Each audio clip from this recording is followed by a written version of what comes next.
Apa kamu tahu kalau ada suatu objek astronomi di mana ruang dan waktu bisa benar-benar bertukar tempat? Gimana cara kerjanya ya? Dan apa persisnya arti bertukar tempat dan waktu? Yuk kita cari tahu. Bayangin kamu di dalam pesawat ruang angkasa. Kendaraan itu cuma bisa bergerak lurus, jalurmu menuju titik tertentu yang gak bisa kamu hindari dan kamu gak tahu apa yang ada di depan. Kamu cuma bisa berharap ini gak akan terlalu buruk, sementara itu semua yang di sekitarmu benar-benar kacau. Kolase kacau dari banyak peristiwa sejarah.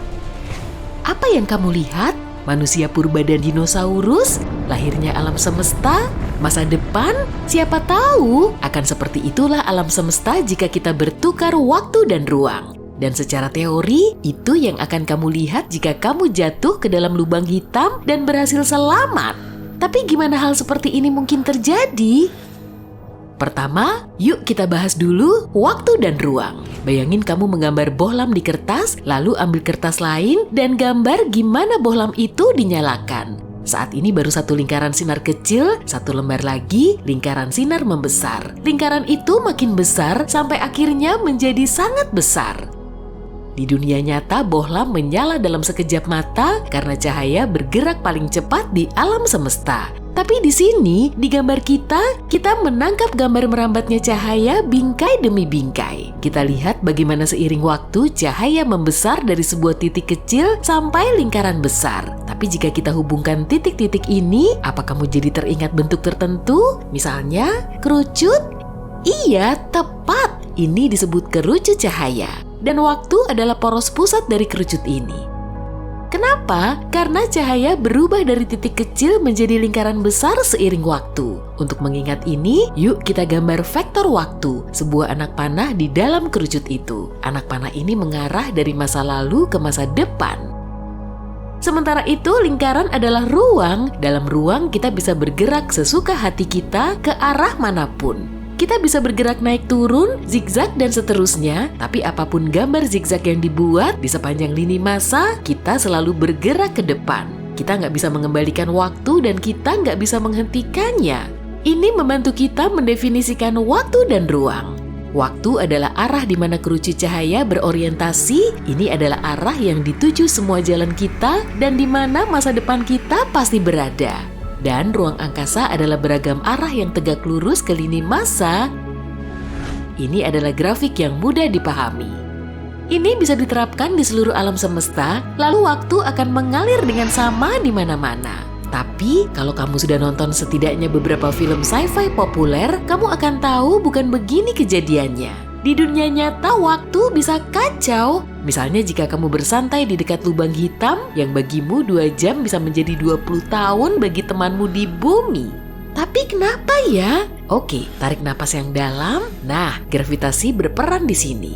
Oh, aku tahu gravitasi yang bantu aku berdiri di atas tanah kan? Pikirmu. Tapi masalahnya jauh lebih rumit daripada itu.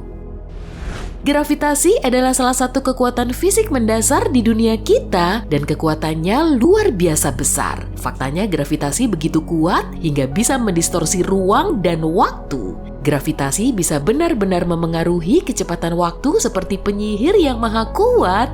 Yuk ambil sesuatu yang lebih besar dari bohlam lampu, misalnya supernova. Di suatu tempat di alam semesta, sebuah bintang baru saja meledak. Gimana kita bisa tahu itu? Gak ada sesuatu pun di alam semesta ini, entah itu bunyi, gelombang radio, atau apapun yang bergerak lebih cepat daripada cahaya. Jadi kita tahu terjadinya supernova hanya jika melihatnya. Dan ini cuma bisa terjadi jika kerucut cahayanya cukup membesar dan mencapai planet kita.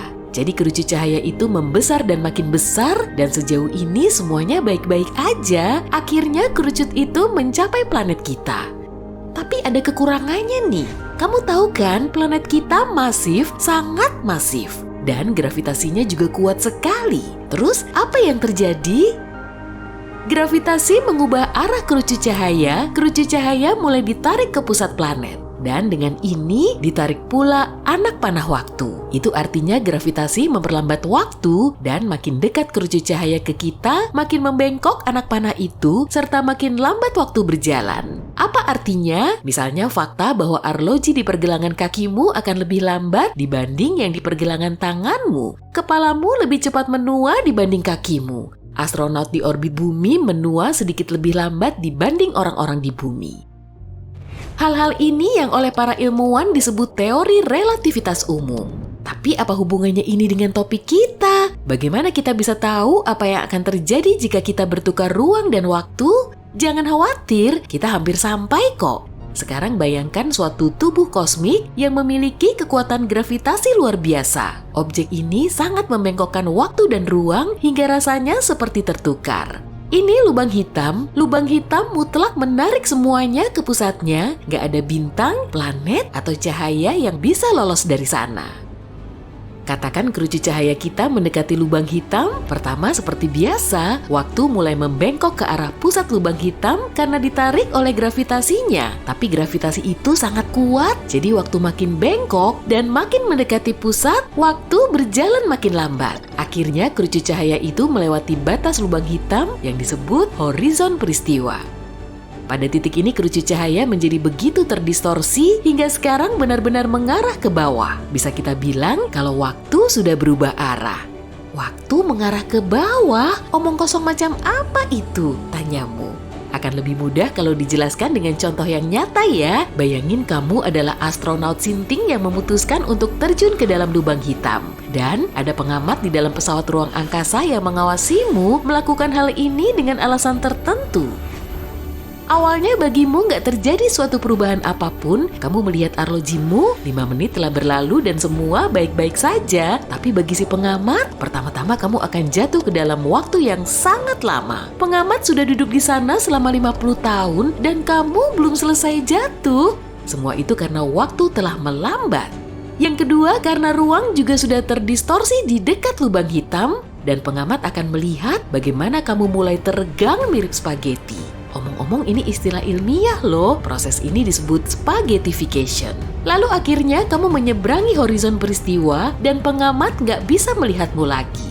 Cahaya nggak bisa lolos dari lubang hitam hingga citramu nggak akan mencapai pengamat meskipun kamu masih ada di dalam. Gimana dengan kamu? Apa jadinya kalau kamu selamat begitu saja? Ingat, anak panah waktu mengarah ke pusat lubang hitam. Apa artinya ya? Artinya sekarang pusat lubang hitam adalah masa depanmu. Pusat lubang hitam bukan tempat, tapi takdir yang gak bisa kamu ubah dan dari manapun asalmu, juga bagian lain alam semesta ini gak akan ada lagi bagimu. Karena sekarang itu bukan tempat, tapi kejadian dari masa lalu. Karena kamu gak bisa mengembalikan waktu, kamu gak akan pernah bisa kembali ke masa lalu.